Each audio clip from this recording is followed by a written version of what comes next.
Olá, pessoal. Boa noite.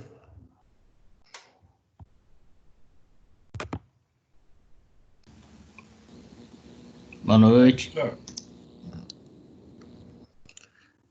Já começa aqui. Só acertar aqui a apresentação, que já continua da onde a gente parou na última aula. Boa noite, professor. Olá, Beatriz. A sala acho que tá cheia já, né? Vamos ver. Ah, tá cheia. Tá uma galera aqui já. Vamos lá.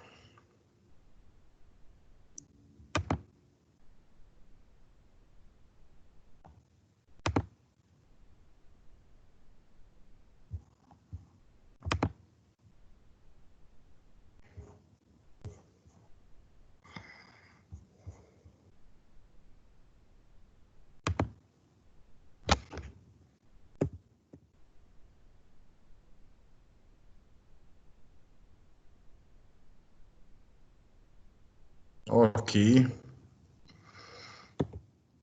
Então a gente vai continuar esse ponto aqui. Eu vou passar esse restante do assunto de hoje, e esse é o assunto da nossa aula. Não sei quanto tempo vai levar. Geralmente ele leva, até às vezes passa das 2 aulas. Então vamos direto, né? Depois a gente faz o intervalo no final dessas 2 aulas, a gente faz o intervalo no final. Vocês vão ter mais uma aula, né? Daí, que é a aula das 10h15. Vamos ver se a gente para um pouco antes hoje. Então, em Incoterms 11 termos, a gente vai olhar a versão 2010. Eu já expliquei para vocês na terça-feira. E daí na próxima aula, na próxima terça, quando a gente se encontrar, a gente vai olhar as diferenças da versão 2010 para a versão 2020. Vamos ver se eu trago alguns exercícios também para a gente pensar um pouco a respeito de como que, na prática, né, qual a aplicação dos Incoterms. Só mais um instante. Só eu tirar aqui acho que deve ter um...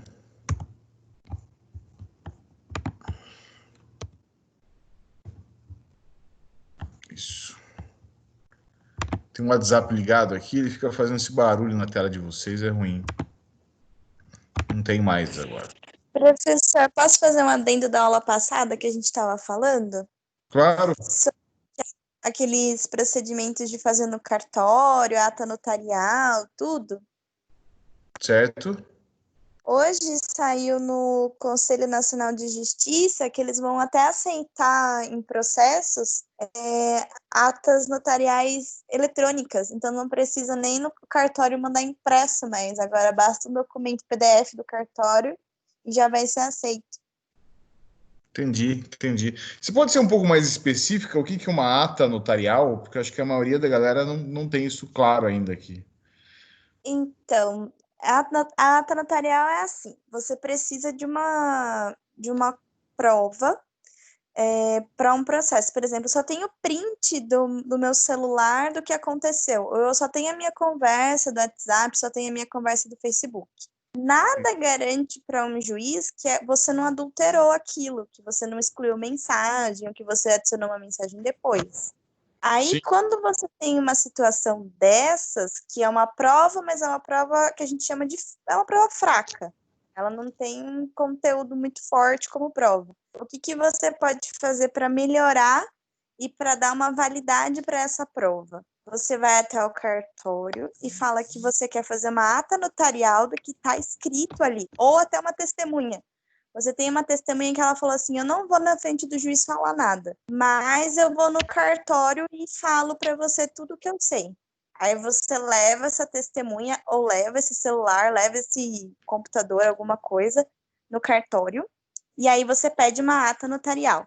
Aí o cara do cartório, ele vai pegar, ou vai pedir para a testemunha falar o que ela quer dizer, ou vai pegar o seu celular e vai avaliar o que está ali, e ele vai escrever o que a pessoa está falando ou o que está escrito no celular. Na data tal, aconteceu isso, veio fulano de tal e falou isso. Ou o fulano de tal apresentou uma tela de Facebook, uma tela de WhatsApp, e estava escrito isso dessa forma. E aí ele vai fazer um documento com essas informações. Esse documento ele tem validade perante o juiz. Então, por exemplo, você está fazendo um contrato internacional e a pessoa deu um aceito, a cotação, beleza, pode mandar ver no contrato. Só que você não tem nenhuma outra prova, você pode fazer isso. Vai no cartório, o cara vai, escreve que, ó, aqui no WhatsApp o cara falou que sim, aceita. Ele vai falar certinho que está escrito. E isso vai valer como uma prova. E agora, hoje, o Conselho Nacional de Justiça aceita que seja apenas eletrônico, não precisa nem ter o papel em mão. Basta que tenha um PDF do cartório e isso também já vai valer como prova. Entendi. Interessante a gente entender um pouco mais esse funcionamento aí e o quanto que isso está também, de certa forma, se modernizando, né? Para quem é de fora, que no meu caso, você explicando, aparentemente tem alguns furos aí, né? Eu posso ter uma testemunha falsa, eu posso ter alterado antes de levar no cartório. O rapaz do cartório, não necessariamente, às vezes ele tem a habilidade de conseguir identificar uma alteração grosseira. Eu enxergo algumas falhas, mas eu tô fora do assunto, né? Eu não sei quem está dentro do assunto, o pessoal do cartório, se tem um cartório específico para isso. Aí que tá a chave do negócio. Você vai apresentar um documento para o cartório e o cara do cartório vai fazer esse documento, falando que você apresentou aquilo. Se você apresentou uma coisa falsa, adulterada, ou que a pessoa falou uma coisa que não é verdade, aí você incorre em crime. A testemunha por falso testemunho e você por estar apresentando uma coisa adulterada. Mas daí é uma outra esfera. Então entende-se que a pessoa não vai fazer isso se ela estiver errada, porque ela sabe que ela pode responder criminalmente depois. Entendi. Aí já seria uma espécie de filtro aí para essa história aí. Bacana, Bia. Obrigado, viu, por você ter comentado. Legal. Eu tenho a minha habilidade, eu adoro direito, né, mas eu não estudei direito. Então eu entendo as coisas sempre que tangem o direito, mas olhando por dentro do direito eu não tenho esse olhar. Que nem o Incoterm, eu citei várias coisas aqui que eram do mundo do direito, que você me ajudou a confirmar, me deu outros exemplos, mas eu entendo o processo dos Incoterms e entendo o que legitima ele, mas eu não tenho olhar por dentro, né? Não é o meu mundo, o mundo do direito. Mas bacana. Obrigado, Bia. Se tiver mais alguém que queira contribuir, fazer algumas perguntas, fiquem à vontade. A aula de hoje é uma aula bem densa, tá? Por favor, prestem atenção. Eu não estou do lado, eu não estou olhando para o rostinho de vocês, eu não tenho feedback para saber quem está entendendo, quem não está entendendo, para saber se eu tenho que explicar de novo. Então, por favor, me interrompam no áudio, professor, explica de novo essa história aí, que a gente fez toda uma introdução para chegar nesse ponto aqui, que é a hora que a gente vai olhar cada um deles, tá? Então, vamos lá. Os Incoterms, eles são divididos em 4 grupos. Já adiantei esse slide na aula passada, mas nós vamos continuar a partir daqui. Então, grupo E, grupo F, grupo C e grupo D. O grupo E, ele encerra as obrigações dentro do país de origem. Ah, tá. É importante falar isso também. Lá na frente, vocês vão entender o porquê, mas deixa eu falar já. A didática de ensinar isso aqui, se você pegar qualquer professor de comércio exterior no mundo que vai falar sobre Incoterm, ele vai ensinar da seguinte forma, ele vai falar da menor responsabilidade do vendedor para a maior responsabilidade do vendedor. Então, essa é a didática que eu vou empregar para vocês. Nós vamos falar dos Incoterms em que o vendedor tem a menor responsabilidade. Nós vamos começar falando desses. E os últimos Incoterms são aqueles que o vendedor tem a maior responsabilidade, tá? O olhar inverso também é verdadeiro. Vou falar só para vocês verem, né? Espero que não confunda. A gente começa explicando da maior responsabilidade do comprador e eu termino no último Incoterm com a menor responsabilidade do comprador, entenderam? Tem os dois lados, tá? Lá na frente eu vou dar alguns exercícios para vocês vão se confundir porque vocês aprenderam dessa forma, mas não tem outra forma de explicar. Se for explicar isso aqui esparso, solto, vai confundir a cabeça de vocês. Então eu vou começar explicando da menor responsabilidade do vendedor para a maior responsabilidade do vendedor, o que é a mesma coisa dizer explicar da maior responsabilidade do comprador para a menor responsabilidade do comprador, tá? Então, o grupo E e o grupo F, as responsabilidades do vendedor se encerram no país de origem. No grupo C e no grupo D, a responsabilidade do vendedor se encerra no país de destino, tá? Espero que vocês estejam anotando aí, né? Ah, não, o professor está gravando, não precisa anotar. Vai nessa. Outra coisa, Viu, pelo amor de professor? Deus, anotem na cabeça de vocês, no cérebro de vocês. Alguém falou alguma coisa? Não. Eu vi Anote. perguntando, Pode falar, querido. esses slides aí você está deixando no Teams aqui também? Eu achei que já estava, mas olhei agora, não tá. Eu coloco na sequência, tá? É de Ah, vocês o tá. slide, tá? Eu vou Porque fica passar para mais vocês. fácil aí de anotar, porque durante a aula é mais fácil escutar e depois copiar daí. Se eu pôr agora, vai facilitar a sua vida agora ou não? Não, eu tô falando, tipo, no caso, depois se você conseguir colocar para mim poder anotar, porque é meio ruim copiar e ficar escutando ao mesmo tempo. Então, pelo amor de Deus, não copia. Eu vou colocar porque o slide é direito de vocês. Sou eu que fiz, mas é direito do meu aluno. Eu vou colocar lá. Mas anote algumas Não, coisas, principalmente as que eu vou falar agora, tá? tranquilo. Existem dois processos, tá? Existem dois processos que são extremamente cruciais, complicados, né, e custosos num processo de compra e venda internacional.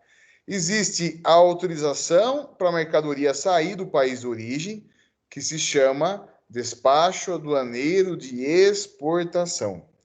E existe, né, a autorização para a mercadoria entrar no país de destino, chamado, então, essa autorização tem um nome, de despacho aduaneiro de importação. Agora, vocês não precisam fazer, nesse caso só, vocês não precisam fazer 4 anos de direito na PUC, que é o caso que a Bia fez, para me responder a seguinte pergunta que eu vou fazer para todos. O que é mais fácil, né, nesse processo? Eu, vendedor, fazer o despacho aduaneiro de exportação no meu país e o importador fazer o despacho aduaneiro de importação no país dele? Ou eu, vendedor, fazer os dois despachos? Ou o comprador fazer os dois despachos? O que é mais fácil? Então não precisa nem pensar muito, né? É muito mais fácil eu, vendedor, fazer o despacho de exportação no país que eu estou, porque eu estou nesse país, eu conheço esse país, eu sei da legislação desse país. Assim como também é muito mais fácil o importador fazer o despacho aduaneiro de importação no país de destino, porque ele está naquele país, ele conhece a legislação daquele país.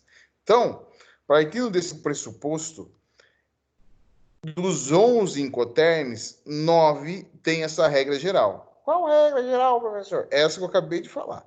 É a seguinte: 9 Incoterms seguem a seguinte regra: o vendedor faz o despacho aduaneiro de exportação e o importador faz o despacho aduaneiro de importação. Certo? Então, dos 11 Incoterms que existem na versão 2011, 2010 e 2020, tá? São 11 Incoterms, a mesma quantidade de Incoterms, e a verdade e essa afirmação vale para a versão 2010 e para a versão 2020. Dos 11 Incoterm, 9 seguem a regra geral, onde o exportador sempre faz o despacho de exportação e o importador sempre faz o despacho de importação. E existem 2 Incoterms, somente 2, que invertem essa. Não é que inverte, né? Que fogem a essa regra. Eles não chegam a inverter a regra, eles fogem a regra. Que é o Incoterm onde o exportador faz os dois despachos de exportação e de importação, e um outro Incoterm onde o importador faz os dois despachos, o despacho de exportação no país de origem, ele importador faz, e o despacho de importador no país de destino, ele importador faz. Então é importante a gente saber que, assim, de regra geral, se de 11, 9 segue essa regra, os outros dois é que são a exceção. Então existem 2 Incoterms que têm uma exceção. Desses dois, o exportador faz os dois despachos e o outro, o importador, faz os dois despachos. Então, o grupo E, nesse caso aqui, ele só tem um Incoterm, que é o EXW, aqui ele já está com o nome direto dele, que é o Xworks. no qual o vendedor torna as mercadorias disponíveis para o comprador em seu próprio estabelecimento de origem. A gente já vai falar um pouco mais do Xworks, que quando for olhar o grupo eu só vou olhar ele, né? Então vou falar bastante dele, por ele ser o primeiro que a gente vai estudar, ele é referência para os outros.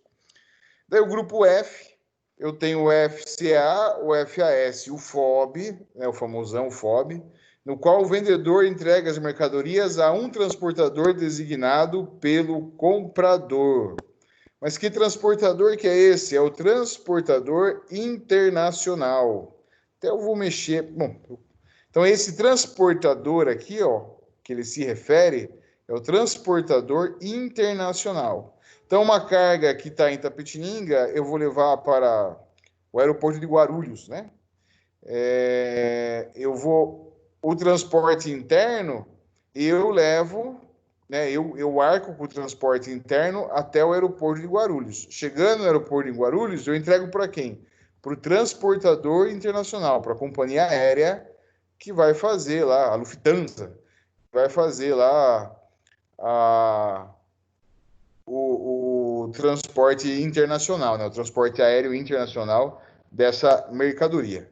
Então, o grupo E, a responsabilidade do vendedor se encerra dentro da fábrica dele, na porta da fábrica dele, isso quer dizer que se encerra no território de origem, e no grupo F, ele sempre vai entregar no território de origem para um transportador que vai fazer o transporte internacional. E esse frete internacional no grupo F é sempre do importador. Se quiserem anotar isso, ajuda. No grupo F, o vendedor sempre vai encerrar as obrigações dele no país de origem. Ora, pois, né? Também não precisa nem ser muito ligado para sacar o seguinte: se ele encerra as obrigações dele no país de origem, ele não paga o frete internacional. Ele encerrou ali, quem paga o frete internacional? O importador, tá? Daí eu tenho o grupo C, que eu tenho o CFR, o CIF, o CPT e o CIP, no qual o vendedor deverá contratar o transporte, porém sem assumir os riscos por perda ou danos a mercadorias ou custos adicionais devido a eventos que ocorram após o embarque e despacho. Tem duas regras gerais do grupo C, duas regras que valem para os 4 incoterms do grupo C. Até as pessoas às vezes se confundem bastante com essas regras, que é a seguinte, tá?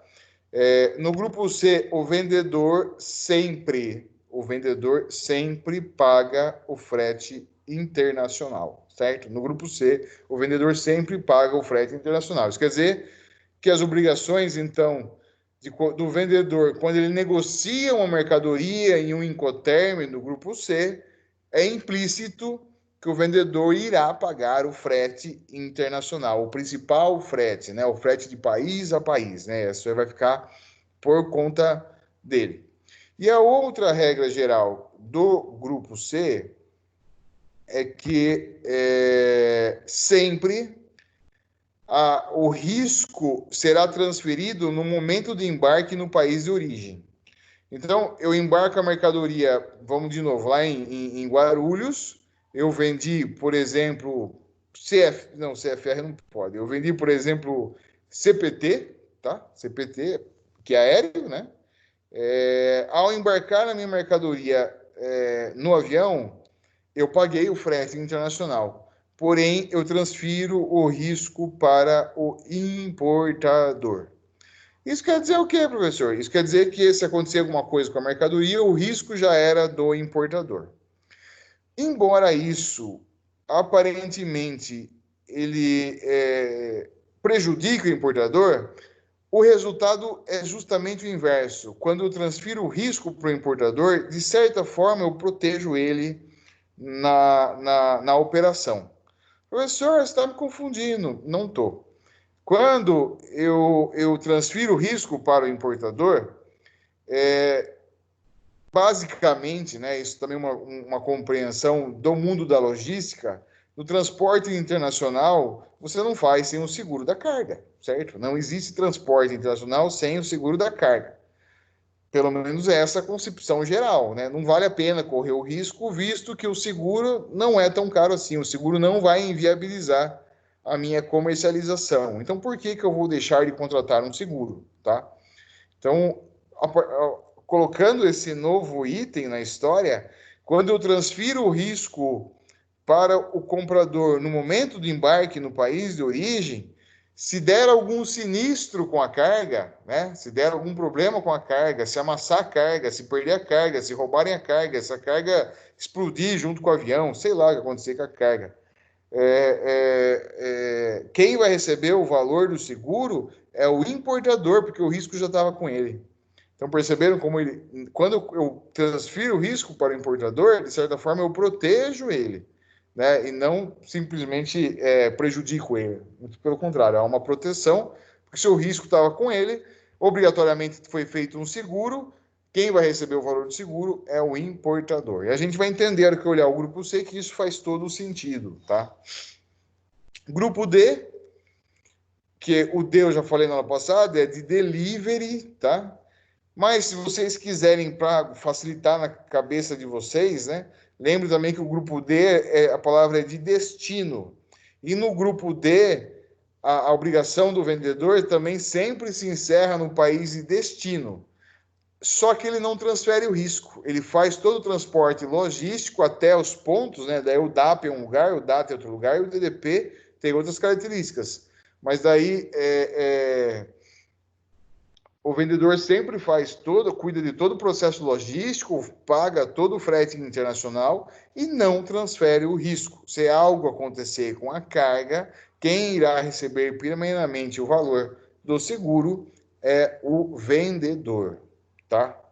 Então, essas são as características gerais de cada grupo. É importante entender a característica geral de cada grupo, porque numa negociação, ao identificar qual que é a necessidade do cliente e o que você pode fazer para atendê-lo, você já vai falar, nossa, isso que ele está falando, eu tenho que vender para ele no Incoterm do grupo F.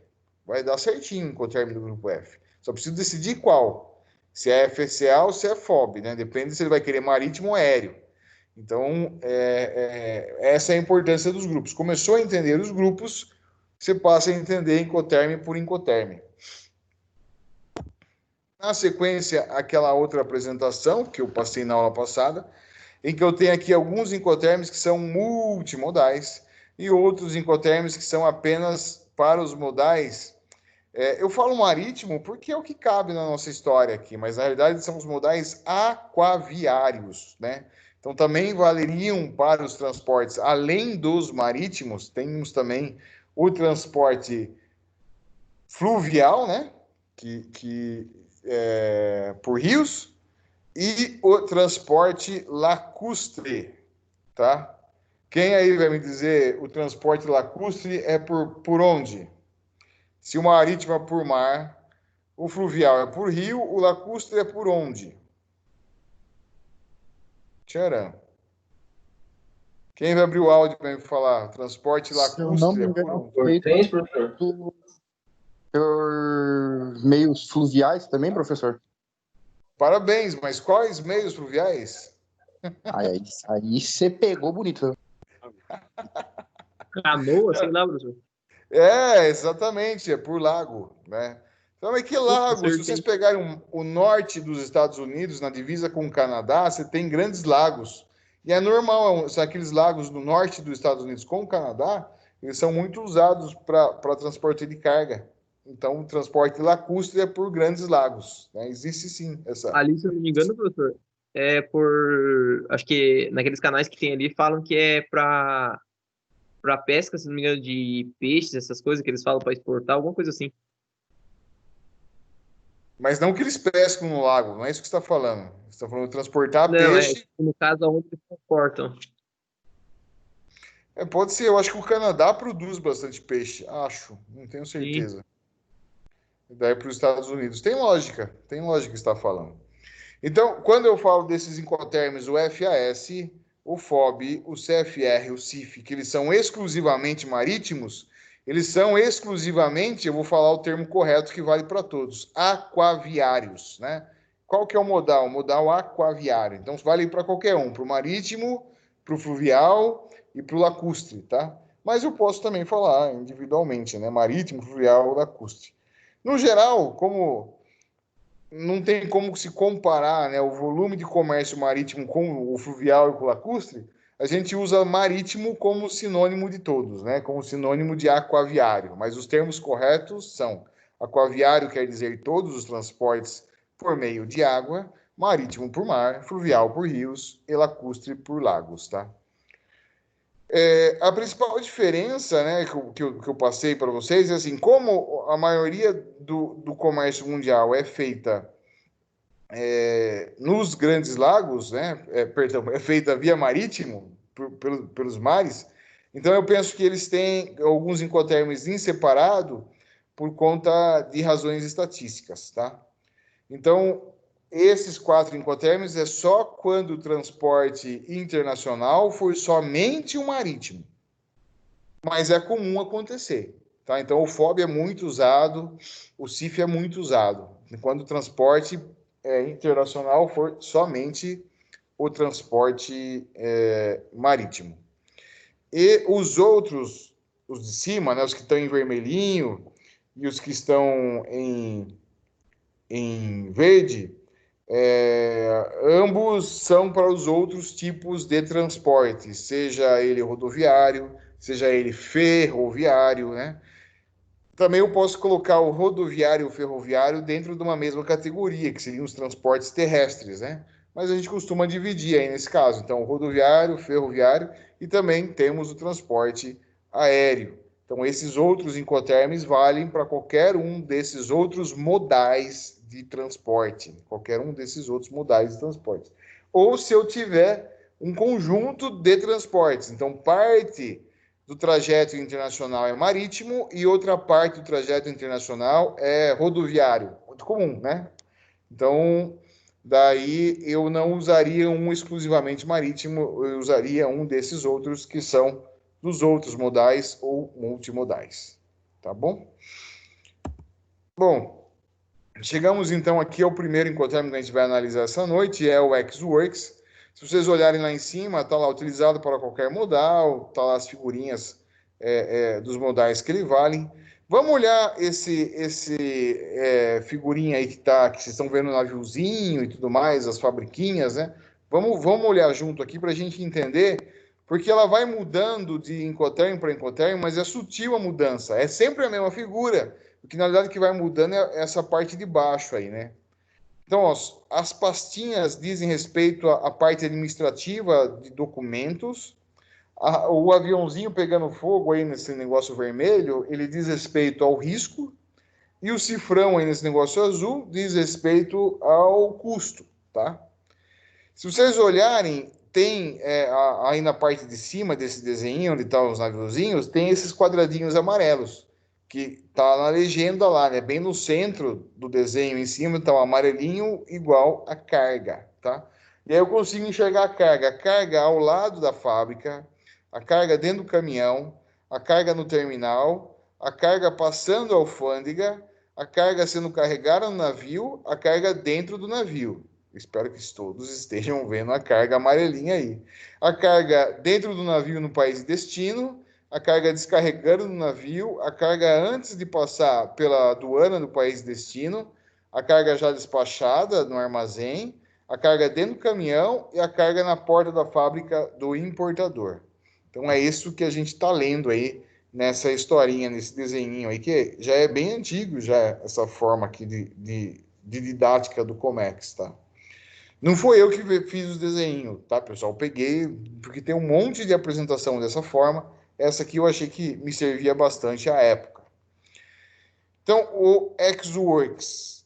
Aí também tem o nome do incoterm em inglês, em francês. Por que francês, professor? Porque francês ele está na CCI, né? Que é a Câmara Internacional do Comércio, que ela tem sede aonde? Aonde? Em Paris. Então, por isso que ele faz uma versão, a versão original sai em francês e sai no inglês, porque o inglês é a língua mundial dos negócios. Então, em inglês, ex-works, em francês, puxa, a usine, acho que é isso, e o símbolo dele, né, é o EXW.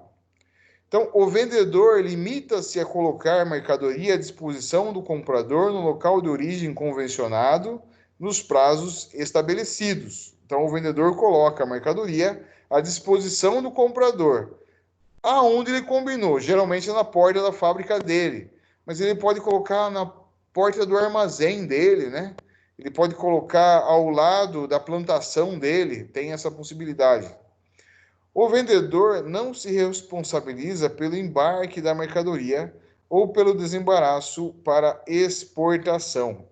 Então, veja, o Incoterms Ex-Works é a menor responsabilidade do vendedor. Ele vai deixar a mercadoria na porta da fábrica.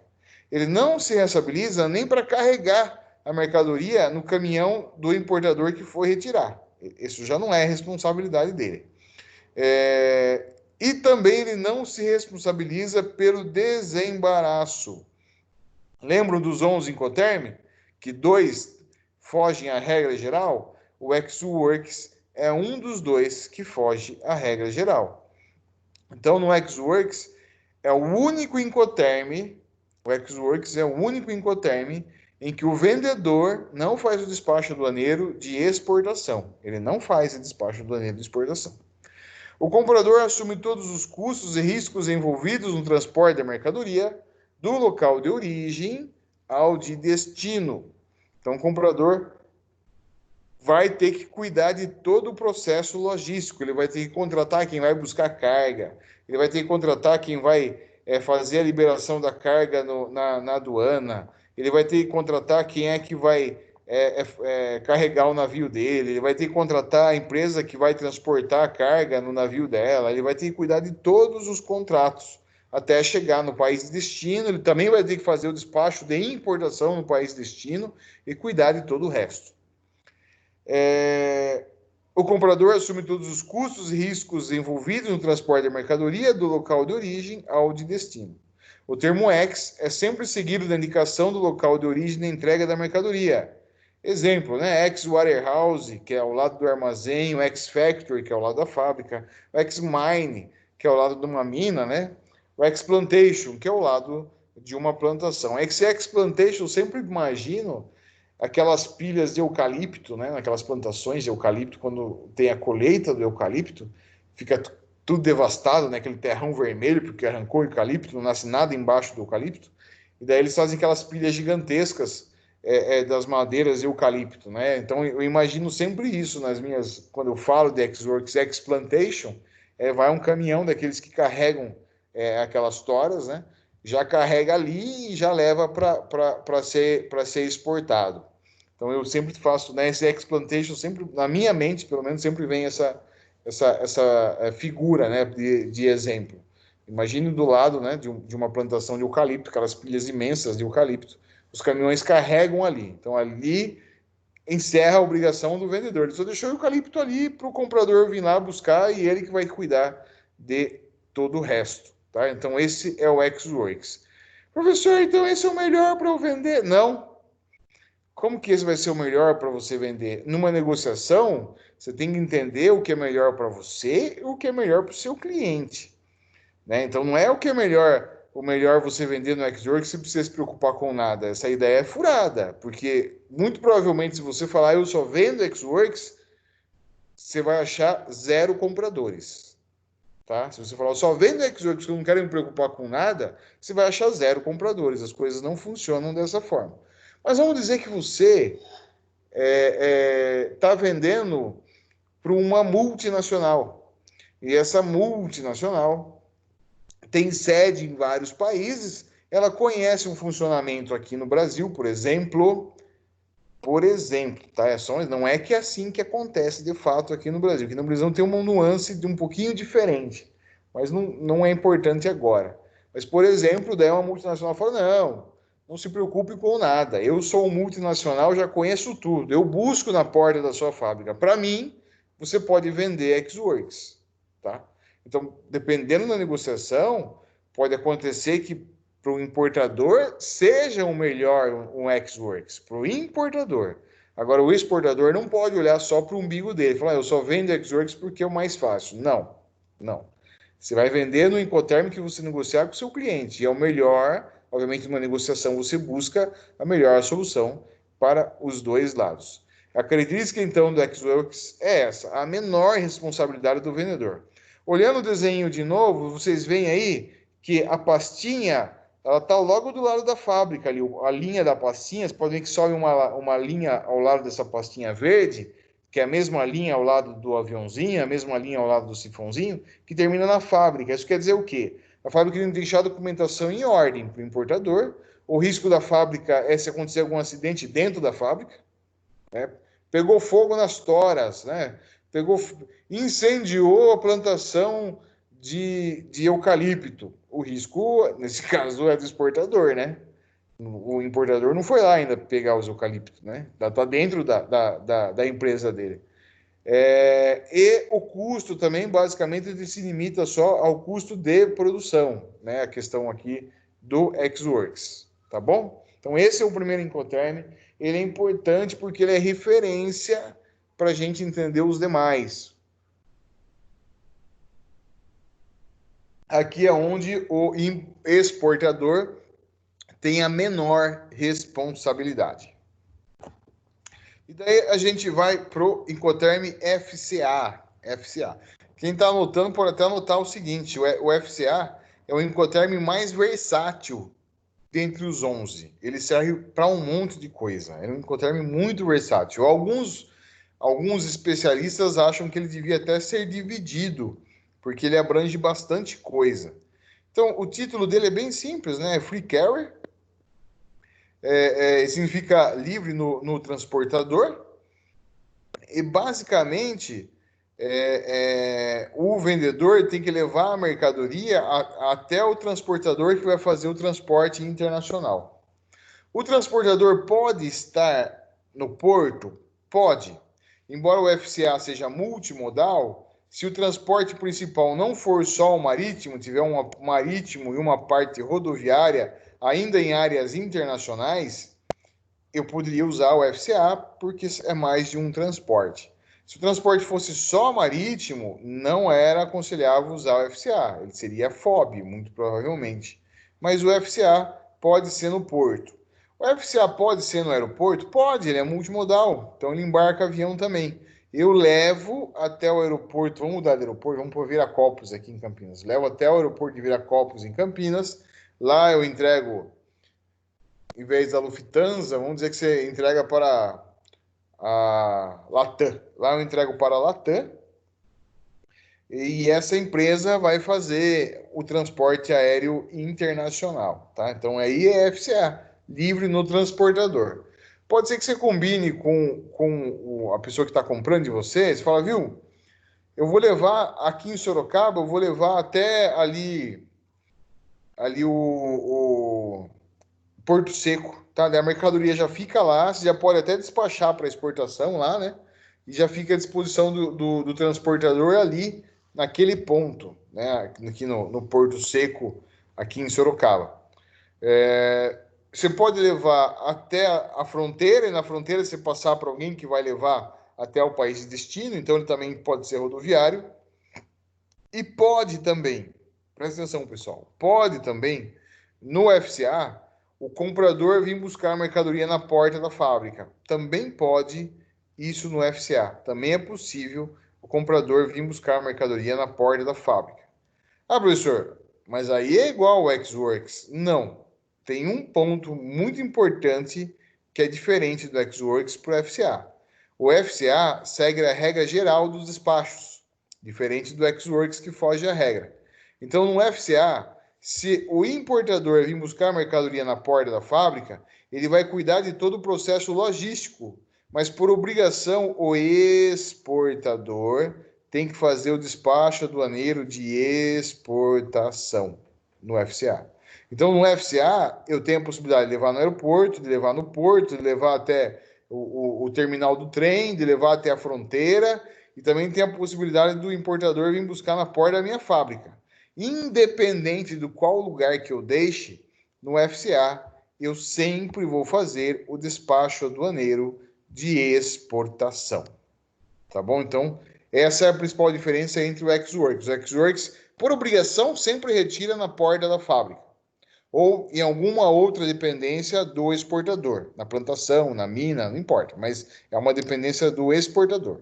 E o exportador não se cuida nem de carregar quem veio retirar a mercadoria, carregar a carga, e não se preocupa de fazer o despacho aduaneiro de exportação. No FCA, ele pode retirar em vários lugares. Dentre os vários lugares que ele pode retirar, ele também pode retirar na porta da fábrica do exportador. Só que o termo FCA já traz consigo a obrigação para o exportador fazer o despacho aduaneiro de exportação. Ah, professor, mas o despacho aduaneiro de importação? De importação é do importador mesmo, né? Vale para ele do mesmo modo, tá? Não se ofendam com a voz do aluno que eu faço, porque eu tenho que fazer uma voz diferente para vocês imaginarem.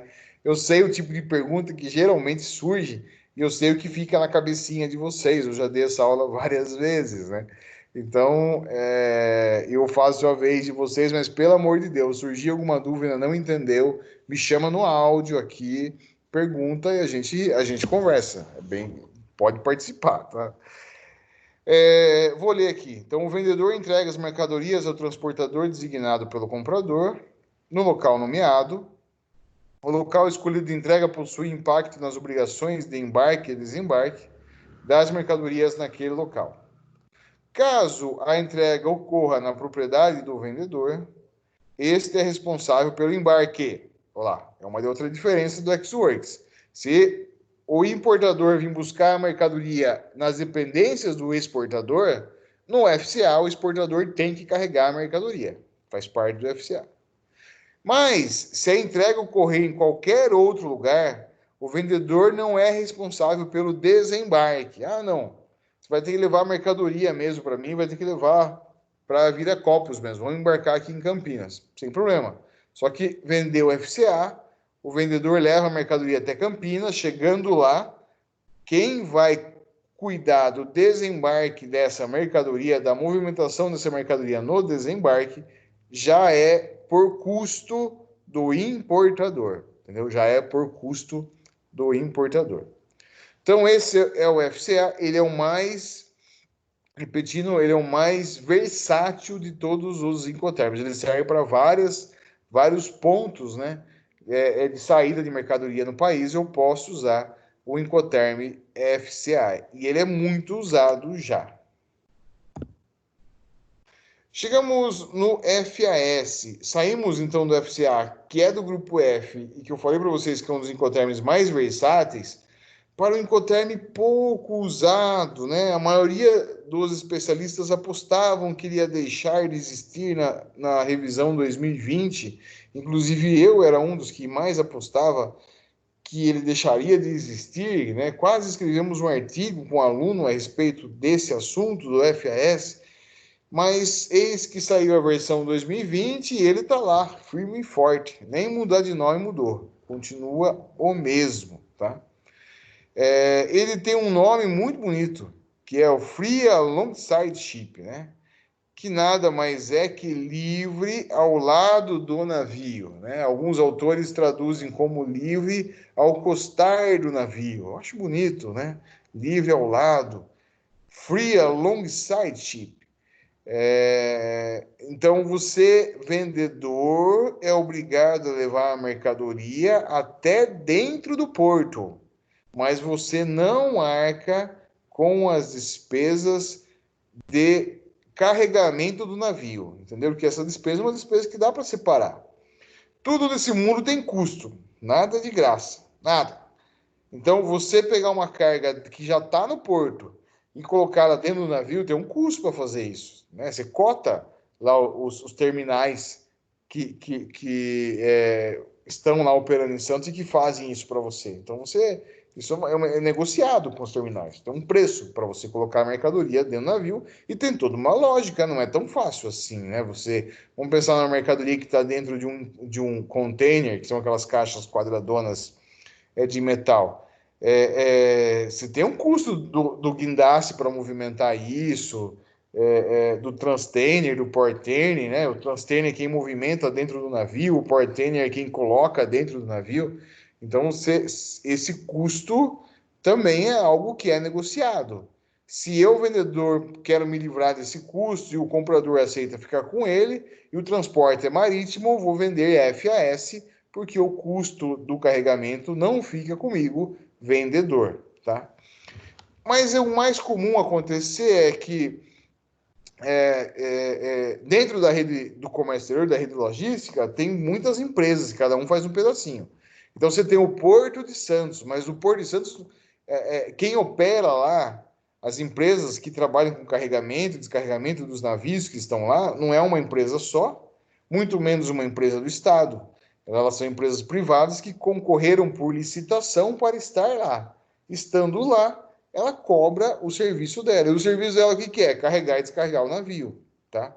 Então, existem grandes empresas, assim, multinacionais, que já têm contratos de prestação de serviço com as empresas dos terminais. Então, vamos pensar lá, uma Volkswagen da vida já tem um contrato com o terminal Santos Brasil, que é o nome de um terminal, obviamente, que fica em Santos. Santos Brasil, e esse acordo que ele já tem com a Santos Brasil, ele pode fazer 50 embarques no ano e ele vai pagar o mesmo preço, porque é um preço anual. Então, ele vai falar para você, viu, faz a cotação, lembram? Cotação, né? Proforma invoice. Faz a proforma invoice para mim, mas não me cota em FOB, não. Nem em FCA. Eu quero em FAS, em FAS, FAS. Porque no terminal da Santos Brasil, eu tenho direito a 50 embarques e esse embarque vai estar dentro desses meus direitos dos 50. Então, pode ser que seja melhor para ambos os lados usar o FAS. Mesmo assim, ele é um Incoterm pouco usado. Também, né, o nome dele já fala assim, Free Alongside Ship, ship navio. Então, livre ao lado do navio. É claro que a utilização dele é apenas por transporte aquaviário, né? Ele não faz referência a livre ao lado do avião, não faz, tá? Então, é livre ao lado do navio. Ele vai ficar, então, no terminal de cargas no porto, aguardando para ser carregado no navio. A partir do momento que eu entregar já despachado, valendo a regra geral, né? Já despacharam na exportação para o terminal de cargas em Santos, encerra as minhas obrigações como vendedor. Se ao movimentar a carga dentro do Porto de Santos der algum sinistro, a responsabilidade já era do importador, já tinha sido transferida a responsabilidade nesse ponto aqui. Lendo então, o vendedor encerra suas obrigações no momento em que a mercadoria for colocada ao longo do navio transportador, no cais ou embarcações utilizadas para carregamento da mercadoria, no porto de embarque designado. Então, FAS, o vendedor leva a mercadoria e se responsabiliza por ela até colocar dentro do terminal no navio. A partir desse ponto, a empresa que está prestando serviço dentro do terminal para colocar no navio, ela vai cobrar esse serviço do importador. E se acontecer alguma coisa com a carga, o risco já tinha sido transferido para o importador. Vamos olhar então para o próximo Incoterm do grupo F, o próximo e último Incoterm do grupo F, que é o rei dos Incoterms, o mais famoso de todos os Incoterms, que é o Free on Board, né? O livre a bordo, em francês, Franco Board. Utilizado para o transporte marítimo, obviamente, né? Eu já falei isso, acho que na aula passada. Aqui no Brasil não tem nenhum pecado internamente se usar o FOB para transporte rodoviário, mas nós, profissionais do comércio exterior, temos que ter consciência de que os Incoterms são relativos às negociações, né, aos trâmites comerciais internacionais, e o FOB, dentro desse contexto de um Incoterm, ele é válido apenas para os transportes aquaviários. Então, FOB, o vendedor arca com os custos também dentro do porto, dentro do terminal do porto. E a obrigação do vendedor, nesse caso do FOB, se encerra aqui, ó, dentro do navio, depois que a carga está bem dentro do navio. Então, veja, o vendedor tem que cuidar de toda a parte documental, fazer aqui o despacho da aduaneira de exportação, a regra geral. O risco vem até esse ponto aqui dentro do navio e o custo também até dentro do navio, tá? Frete internacional já é do importador. O risco também já é do importador a partir desse momento. Veja, a carga foi içada aqui, ó. Levantou a carga, né, pelo guindaste. A carga, por algum motivo, se soltou do guindaste. De quem que fica com a responsabilidade? O exportador. Porque o FOB, ele é livre a bordo depois que a carga está devidamente acondicionada dentro do navio. Então, free on board é livre a bordo mesmo, quando a carga está devidamente acondicionada dentro do navio. Se a carga, por algum motivo, sofrer alguma avaria no momento que ela está sendo carregada, o risco ainda é do exportador, não tinha sido transferido para o importador nesse momento. Eu disse na aula passada a importância do FOB, que ele é um Incoterm referência.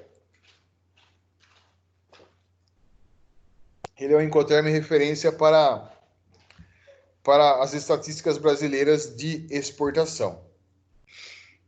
Tem várias coisas que dá para a gente falar do Incoterm, várias observações com relação a ele. Ele é muito usado. E por que ele é muito usado? Vamos pensar, né? Eu acho que, assim, entre uma compra e venda de Sorocaba e Itapetininga, eu gosto desse exemplo, porque é um exemplo fácil da gente enxergar.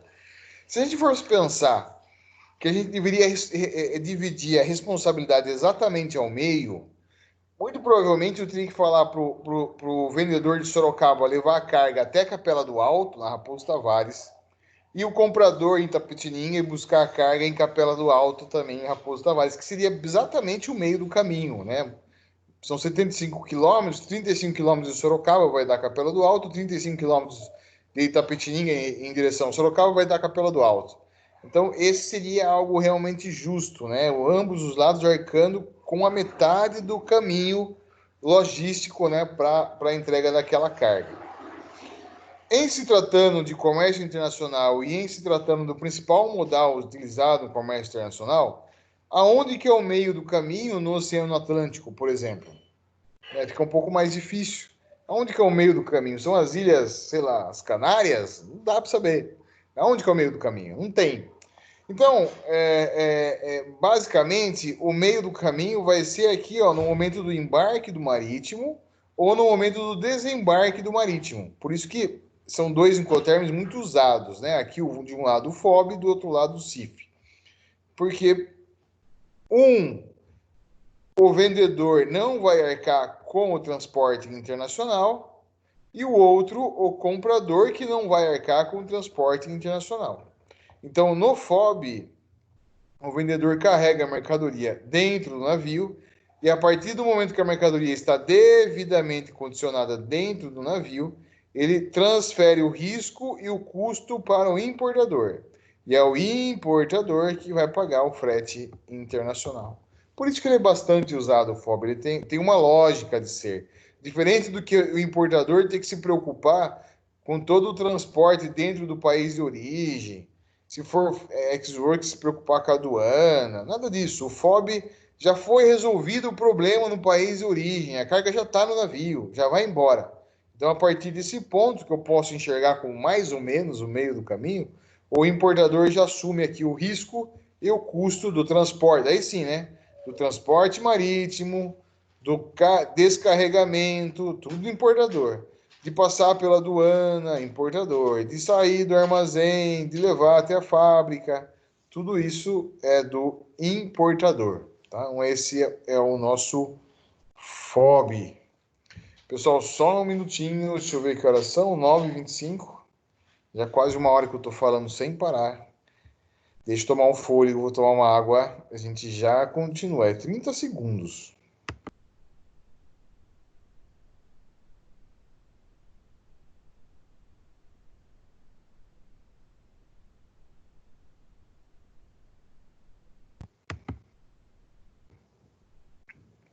Lembrando, então, que essa modalidade de aula online, ela permite algo que nós não tínhamos na aula presencial, e eu acho extremamente positivo.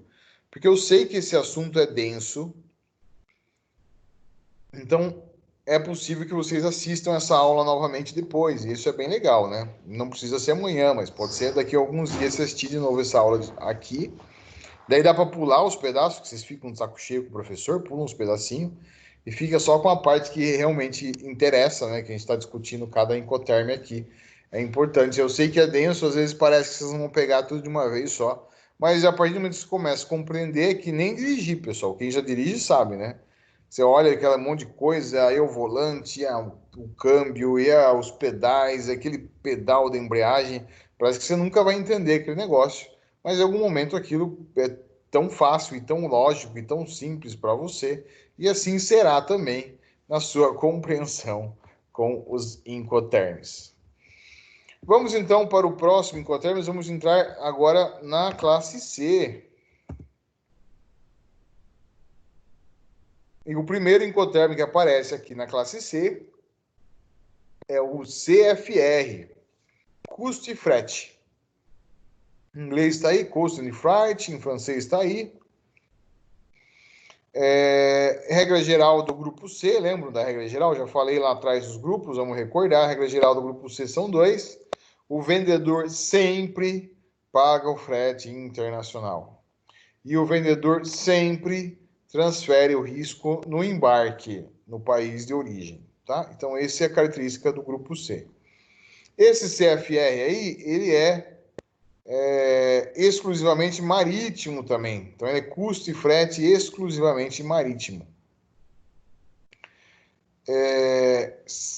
Significa que, lendo, né? Significa que o vendedor assume todos os custos, inclusive o frete, para transportar a mercadoria até o porto de destino indicado. Tá? O risco por perda ou danos na mercadoria é transferido do vendedor para o comprador no momento em que a mercadoria está a bordo do navio, no país de embarque. Vamos lá. Então, aqui no desenho, vocês estão vendo aqui que agora a linha verde vai até o país de destino, né? Então, eu vou ter que encaminhar a documentação junto com a carga até o país de destino. E a linha azul aqui embaixo do custo também vai até o país de destino, até o porto de destino. Isso significa que no CFR o vendedor vai arcar com o frete internacional. E o risco lá, o risco se encerra aqui, ó, no momento do embarque do navio. Aqui se encerra o risco. Isso quer dizer que tudo que vem acontecer com a carga, depois desse momento, já é de responsabilidade do importador. Então, veja, vamos pensar na seguinte hipótese. E o porquê é interessante o grupo C nessa hipótese. Não que tem que ser sempre nessa hipótese. Mas vamos pensar na seguinte hipótese. O comprador, nesse caso o importador, encomendou a mercadoria para o exportador. E o que ele fez? Pagou antecipado o valor total da mercadoria. Ele pagou para esse cara aqui, para o exportador, produzir. Tá? O importador pagou antecipadamente para o exportador. Por conta desse pagamento, também por outros fatores, eles negociaram e chegaram à conclusão que o melhor incoterm a ser usado nessa operação era o CFR. Beleza.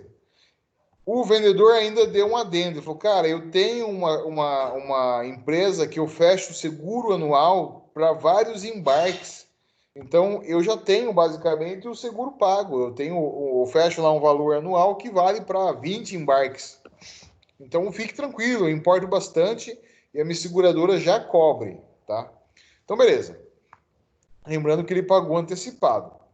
Então, o exportador vai produzir a mercadoria, vai passar por todo o processo, vai fazer o despacho aduaneiro de exportação, conforme a regra geral, vai embarcar a mercadoria no navio e vai pagar o frete da companhia marítima que vai levar a carga até o país de destino. Por algum motivo desconhecido, a carga não chegou no país de destino. Né? Ela foi roubada, né? Piratas entraram no navio ninguém percebeu, eles furaram o container e levaram a carga embora. Uma possibilidade. Outra possibilidade que eu gosto bastante de dar exemplo. Carga ao mar, ou seja, navio balançou lá no meio do oceano, carga tombou, a pilha de contêineres caiu no mar, perdeu a carga, tá? Deu sinistro na carga. O que vai acontecer? Como o risco já havia sido transferido para o importador, certo? E como o importador já tinha contratado o seguro para esse trecho, então o importador vai receber o valor do seguro. E o que vai acontecer com o exportador? Nada, porque ele já tinha recebido antecipadamente o valor dessa exportação. E é importante lembrar que o preço que esse exportador recebeu pela venda das mercadorias, né, o valor que esse exportador recebeu pela venda das mercadorias, o preço pago pelo importador, contemplava o quê? Contemplava o valor da mercadoria, mas todos os itens logísticos, inclusive o frete internacional até o país de destino, naquele preço. O vendedor não é tonto. Ele não ia dar um preço que deixar esses custos de fora para depois sair do bolso dele e diminuir o lucro dele. Ele deu um preço, já dentro do Incoterm negociado, que considerando os custos logísticos para trazer a carga até esse ponto aqui no país de destino. Ou seja, ele já tinha recebido do importador o pagamento da carga referente a todos esses custos, né, da produção da carga e aos demais custos. Consequentemente, nesse momento, ele não tem mais nada a receber. E o importador? O importador recebeu o valor do seguro, não teve nenhum prejuízo direto. Nenhum prejuízo direto. Essa operação não deu diretamente nenhum prejuízo ao importador. Indiretamente, com certeza, o importador teve algum prejuízo. O exportador não. O exportador já tinha até recebido, inclusive, né? Então ele não teve nenhum prejuízo. Mas o importador teve, sim, algum prejuízo. Qual o prejuízo indireto? Ora, pois, se ele estava esperando uma mercadoria para ele revender no mercado interno, e ele já tinha vendas certas no mercado interno dele, ele perdeu essas vendas. Prejuízo. Se ele estava esperando a mercadoria, queria usar na fábrica dele como matéria-prima para produzir outros produtos, também teve prejuízo indireto. Ele corre o risco de parar uma linha de produção porque faltou matéria-prima. Então, esse cara corre, mesmo ele sendo protegido e recebendo o valor do seguro diretamente para ele, ele corre diversos riscos indiretos se a carga não chega, tá? Uma outra possibilidade de acontecer nesse exemplo, vamos dizer que o exportador não vendeu com pagamento antecipado, o exportador vendeu com pagamento a prazo. Tudo bem. Então, ele vai fazer o mesmo processo aqui, despacho aduaneiro, vai embarcar a carga, vai vender no CFR aqui, o risco vai ser transferido aqui, o seguro foi pago pelo importador, de novo, carga ao mar, de novo, perdeu a carga. O que vai acontecer daí? O importador vai receber o valor do seguro e obrigatoriamente o importador vai pagar a carga para o exportador. Você vai me dizer, mas peraí, ele não recebeu a carga. Não recebeu a carga, tá certo, o importador não recebeu a carga. Mas do mesmo modo que o exportador exportou. Eu não tenho dúvida que o exportador exportou. Porque o exportador colocou dentro do navio. Então, assim, o exportador exportou. Então, é justo, sim, o exportador exigir, e é justo, sim, o exportador receber o valor daquela mercadoria, visto que o importador recebeu um valor referente àquele transporte e não recebeu a mercadoria. Certo? Mas também ele não tinha pago. Então, esse valor não cabe a ele, né? Ele tem que pagar o exportador. Então, pode acontecer da negociação ser assim? Pode acontecer. Faz mais sentido a proteção do importador se o importador pagou antecipado. Faz mais sentido o CFR nesse caso. Mas pode ser que não. Pode ser que o importador ficou de pagar após o recebimento da mercadoria. Ele não recebeu a mercadoria, mas ele recebeu o valor do seguro. Então ele tem que pagar do mesmo jeito, Porque esse cara aqui, o exportador, fez a parte dele, ele produziu, fez todo o processo logístico e colocou dentro do navio. Fatalidades acontecem, tá? E acidentes marítimos acontecem muito. E por que acontece muito? Porque o fluxo de movimentação de cargas no mundo via marítimo é gigantesco. Então, por uma questão estatística mesmo, ainda vai acontecer mais, porque o fluxo é muito maior. Por mais que ele seja, o acidente marítimo represente, sei lá, 1% de todos os transportes marítimos, 1% de muitos transportes marítimos é bastante também, tá? Então, esse é o Incoterm do grupo C, CFR. Próximo Incoterm do grupo C é o CPT. Professor, Transportes. Pode falar, filho. Pode falar? não sei se eu, Tá não sei cortando, se eu já Marcos? viu um site, o Wish, que tem. Sei. Tá dando um delay Não sei se eu já viu um site Wish que tem. Pode falar, Marcos. Pode dar um exemplo. Eu conheço o site. Então, geralmente quando a gente compra alguma coisa deles lá, o custo, falando de custo de importação, e eles exportando para mim e eu fazendo a importação. O custo é muito baixo pelo produto que você compra. Nisso aí eles levam prejuízo ou pelo montante que eles vendem? Então, nesse caso, do Wish, ele está vendendo de uma pessoa jurídica para uma pessoa física. Mudam algumas coisas, mas a sua pergunta em específico está fácil de responder. Eles ganham no volume. O Wish vai vender produtos chineses, né?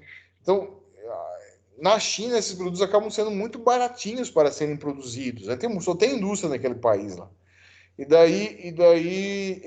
No volume ou no transporte, como ele vai usar um container, que ele vai consolidar tudo quanto é tipo de carga, colocar tudo no mesmo container, ele consegue fazer realmente esses preços bem baixinhos, tá? Esse frete aqui, ó, marítimo, Xangai Santos, tá? Embarcou em Santos, em Xangai, vai desembarcar em Santos, tá? Quanto custa eu trazer um container de Xangai para Santos? Em tempos normais de mercado, em épocas normais, são US$ 1.500 o valor desse transporte de um container de 40 pés, que é o maior de todos, tá? Um container grandão, de Xangai até Santos, ele custa US$ 1.500. Que agora está carérrimo, se você transferir para reais, fizer vezes 5, ele vai tá bem caro, vai dar R$ 7.500 mais ou menos, né? Então vai ficar bem carinho. Isso em épocas normais. Mas eu acho que 2015, que a gente ainda estava com o mundo num momento ruim, agora eu não sei o que vai ser depois dessa pandemia.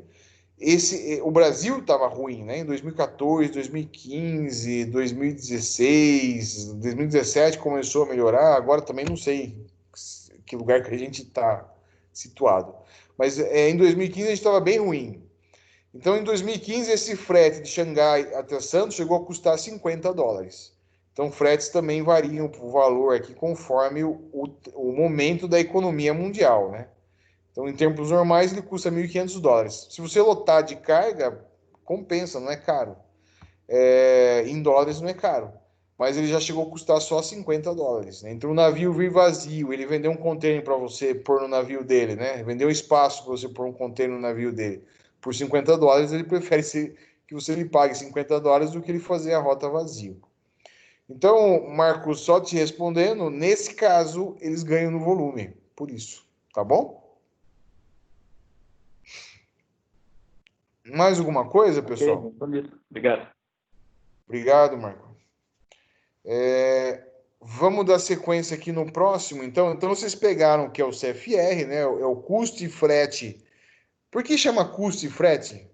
Porque o custo de produção, acrescidos dos custos do mercado interno, mais o frete internacional sobre responsabilidade do vendedor. Por isso que chama custo e frete. O custo e o frete internacional, o custo todo do mercado interno, mais o frete internacional, é de responsabilidade do vendedor no CFR, tá? Olha aqui, exclusivamente marítimo.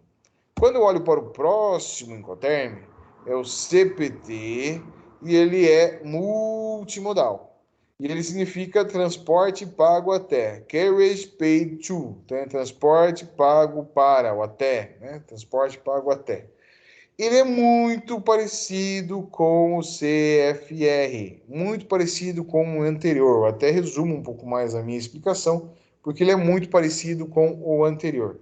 O que muda? Ele é multimodal, o outro é só marítimo, e, além disso, ele não vai só até o porto ou o aeroporto. Pode imaginar um aviãozinho também. Ele não vai só até o aeroporto. Ele pode ir só até o aeroporto.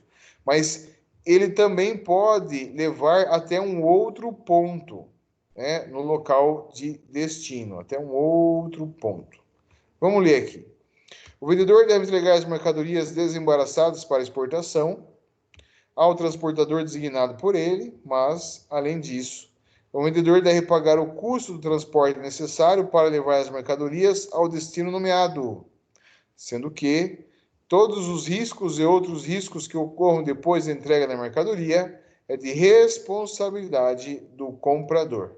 Então, o vendedor vai levar a mercadoria, embarcar a mercadoria no país de origem, vai transferir o risco num país de origem, o importador vai ter que arcar com o seguro, o exportador vai pagar o frete internacional até o país de destino, mas se ele combinar alguma coisa com o importador, ele pode pagar um pouquinho mais, levar a carga até um outro ponto. Atenção ao seguinte: o despacho aduaneiro de exportação é feito pelo exportador.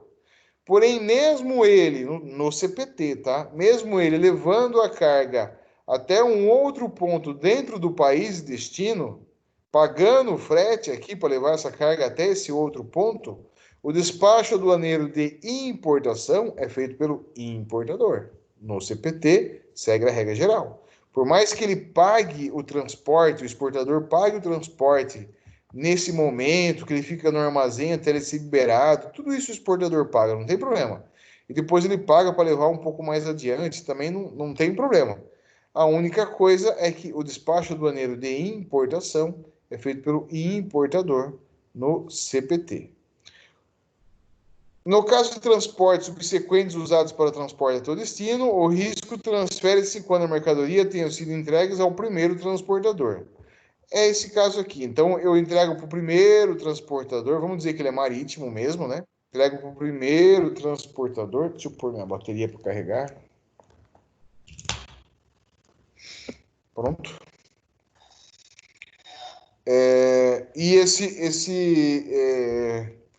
Aqui já nesse primeiro transportador, transfiro o risco. Levo até o país de destino, embarco num caminhão, pago o frete ainda lá no caminhão, mas aqui tudo o risco já tinha sido transferido, ou seja, o importador tem que fazer o seguro de todo esse trecho aqui depois que ele embarcou no país de origem, tá? Pessoal, tô ficando bem cansado, vocês não imaginam, mas cansa pra caramba falar sem parar. E assim, é uma aula que eu conheço bastante do Incoterm, estudo bastante ainda, estudei a versão 2020, por isso que eu falo bastante. Eu vou parar no grupo C, tá? Faltam 2 do grupo C, eu vou terminar o grupo C, e o grupo D a gente termina daí na terça-feira, junto com o momento que a gente vai olhar os Incoterms da versão 2020, tá? Até mesmo para espalhar um pouco mais essa aula, senão eu fico bem cansado, já são 15 para as 10. Vai mais uns 15 minutos aqui ainda, quer ver? CIF, custo, seguro e frete. Observem aqui que assim é exemplo do FOB, o CIF ele é exclusivamente marítimo. Cost, Insurance and Freight. Então, seguro começa com a letra I no inglês, por isso que ele fica aqui no meio, seguro representado pela letra I, tá? Custo, seguro e frete. Tudo isso pago por quem? Pelo exportador, tá? Então, o exportador cuida de todo o processo logístico até o embarque da mercadoria no navio, faz o despacho aduaneiro de exportação, cuida da documentação que vai para o país de origem, transfere o risco no momento do embarque. O risco não é mais dele, o risco já é do importador. Vou repetir de novo. No CIF, o exportador transfere o risco no momento do embarque. O risco já é do importador, tá? Porém, né, e o exportador paga o frete internacional até o país de destino também. E também paga o seguro. Também paga o seguro. O exportador também paga o seguro. E daí na sala de aula, se eu olhasse para a cara de vocês, eu faria uma pergunta que eu saberia que vocês iriam errar, tá? Nesse caso aqui, se acontecer algum sinistro com a mercadoria no meio do caminho, quem é que recebe o valor do seguro? Tendenciosamente, a maioria de vocês me responde que é o exportador. E é claro que essa resposta estaria errada, pelo fato de que o risco foi transferido no momento do embarque.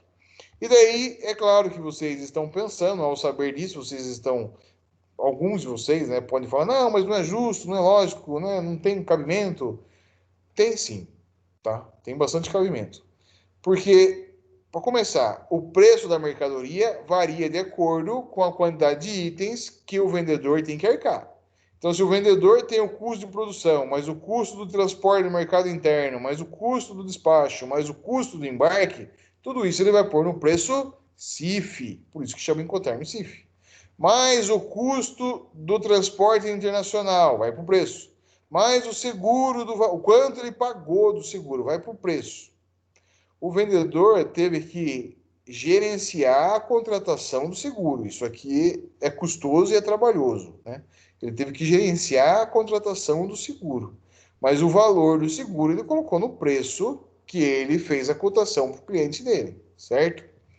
Bom, embarcou a mercadoria, e o importador falou que ia pagar depois que recebesse a mercadoria. Então o vendedor embarcou a mercadoria, bonitinho, a mercadoria seguia dentro do navio por algum motivo, carga ao mar. A mercadoria foi ao mar, tá?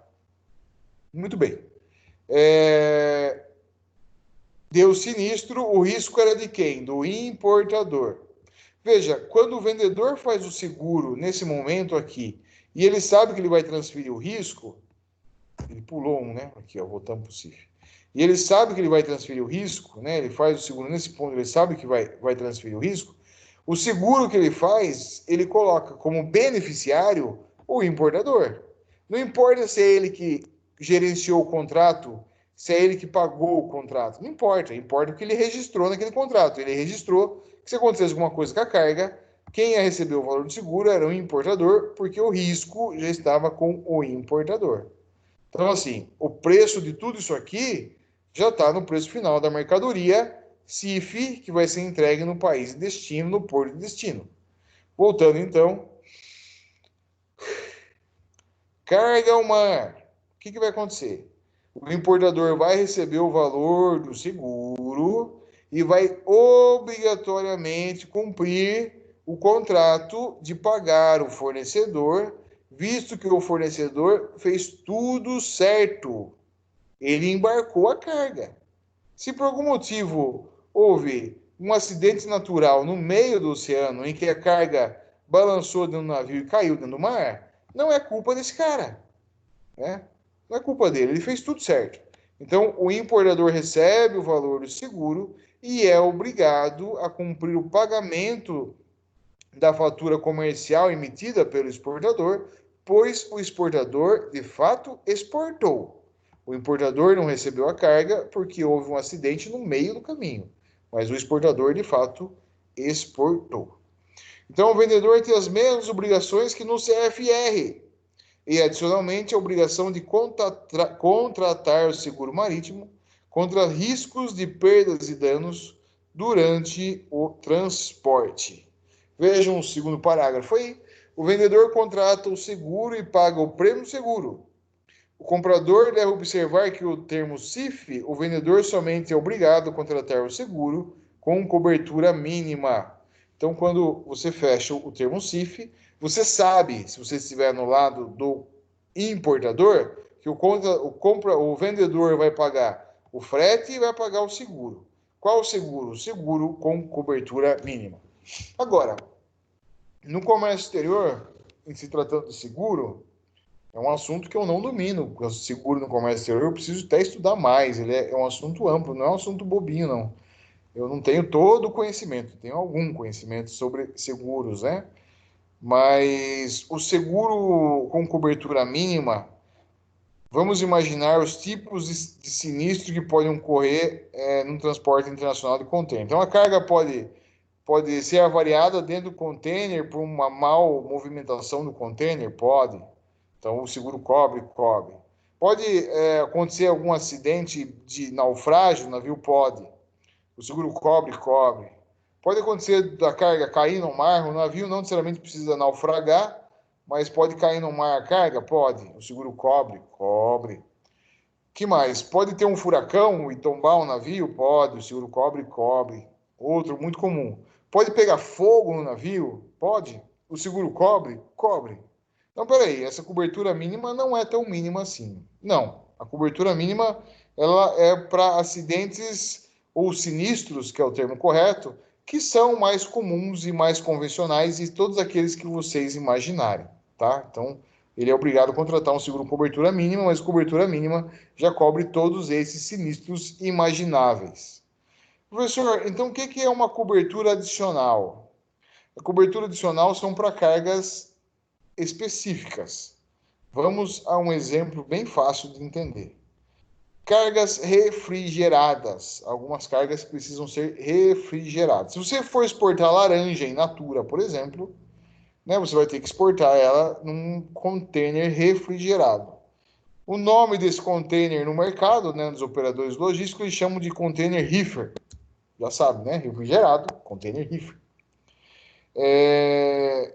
Esse container, ele é refrigerado, ele tem uma bateria, né? Que mantém a refrigeração. Se tem refrigeração, tem que ter energia elétrica. Se não tiver energia elétrica, não tem refrigeração. Então, ele tem uma bateria. Essa bateria não tem muita autonomia, ela tem alguma autonomia. Mas essa alguma autonomia é para ela o tempo que ela é movimentada, nada além disso. Então, os navios que transportam contêineres refrigerados, eles têm um espaço específico para acomodar os contêineres refrigerados dentro dele, o navio, tá? E o que tem que ter nesses lugares específicos onde contorna um contêiner refrigerado? Tem que ter uma tomada, né? Embora pareça esquisito, mas é bem essa palavra. Tem que ter uma tomada que o navio, assim como o carro, ele gera sua própria energia, né, que ele consome dentro dele. Então, o navio geraria energia para sustentar esses contêineres refrigerados que estão dentro dele. Então, para isso que existe alguns navios que são específicos para contêineres, ou que tem um espaço específico também para contêiner refrigerado. Se por um acaso acontecer uma pane elétrica no navio, também acontece pane elétrica em carro, todo mundo já viu, né? Pane elétrica de carro, o carro não liga porque deu um problema na parte elétrica. Se acontecer uma pane elétrica no navio e desligar todos os contêineres refrigerados e o navio perder todas aquelas cargas, isso não estaria coberto em um seguro com cobertura mínima. Então, a cobertura adicional ela realmente faz relação ao tipo de carga que você está transportando. Eu dei um exemplo dos contêineres reefers, que eu acho que é o mais fácil da gente visualizar. Pode acontecer outros casos. Então, se você negociar CIF com o seu exportador lá fora, né, você que está importando no caso, você só tem que se preocupar com uma cobertura adicional se você estivesse importando uma carga que necessitasse de um transporte especial também, tá? Então, esse é o Incoterm CIF, custo, seguro e frete. Chegamos ao último incoterm que a gente vai olhar. Hoje eu estou realmente bem cansado, já são quase 10 horas. É o CIP, que é o custo e seguros pagos até. Carriage and Race paid to, né? Custo, seguros pago até. Transporte e seguros pago até. Até onde? Até o ponto combinado com o importador.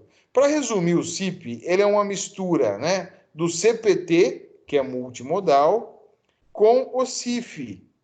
Então, ele é CPT por quê? Porque ele tem a mesma regra, ele leva aqui a carga, né, até o país de destino no ponto que ele combinou com o importador. Ele não vai fazer o despacho, isso ele não faz. Mas ele pode levar a carga, pagar o transporte logístico aqui, obviamente, até um ponto que ele combinou com o importador. Então, o que ele vai seguir da regra geral? Ele vai transferir o risco no embarque, ele vai pagar o frete internacional e o frete adicional aqui, se ele combinar com o comprador, e ele vai pagar o seguro também desse processo todo aqui, ele que vai pagar o seguro. Se der algum sinistro, quem recebe o valor do seguro é o importador, e obrigatoriamente o importador tem que fazer o pagamento para o exportador, porque ele exportou.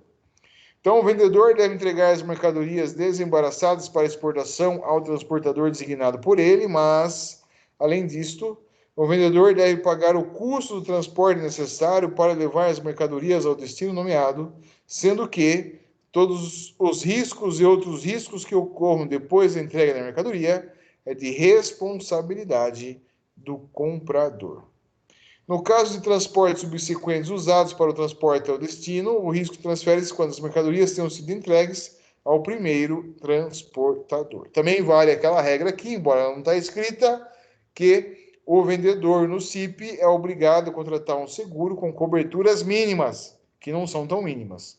Se o importador quiser coberturas adicionais, ele tem que pagar um adendo ao contrato de seguro. Vamos respirar. Pessoal, é isso. A gente fez direto, a gente não fez intervalo. Já são quase 10 horas, né? São 21 horas e 58. Eu vou parar por aqui na aula de hoje. Na terça-feira que vem, a gente retoma a partir desse ponto e passa os 3 últimos incoterms que faltam. São mais tranquilos, né? Se você conseguiu entender, compreender até esse momento, mesmo que ele tenha pequenas dúvidas, quando a gente for continuar para os incoterms do grupo D, ficou bem fácil. Se você estava assistindo a minha aula e fazendo outras coisas na tua casa e viu que o professor não parou de falar, mas você não conseguiu prestar atenção e não entendeu o que o professor falou, peço que você faça a gentileza de assistir essa aula que ficará gravada para que a gente possa continuar tranquilamente a partir de terça-feira. Ok, meus queridos colegas, alunos, alguém quer comentar algo? Por favor, fique à vontade. Estou baixando aqui a lista de presença. Quem está falando? Marco? Pode falar, Marco, tá tranquilo. Tá entendendo, filho? Tranquilo. Muito bom. Tá tranquilo. Muito obrigado, querido, pelo feedback. Eu já baixei a lista de chamada. Lembrando que se algum aluno entrou e na hora que eu vou baixar a lista ele saiu, fica o registro que ele tinha entrado. Então eu vou saber que ele entrou, saiu, e às vezes acontece mesmo de ter problema com a internet. Já aconteceu isso comigo, com vocês. Espero não ter mais. Vamos encerrar a nossa gravação agora. 3 vezes, viu? Só avisando. Então, mas fique em paz, Lucas. Você fica com presença. Fique tranquilo, que aparece para mim aqui que você entrou e saiu. E, tipo, eu sei que teve problema da conexão e eu sei que o aluno estava presente, né? Vou encerrar aqui a gravação, parar a gravação. Alguém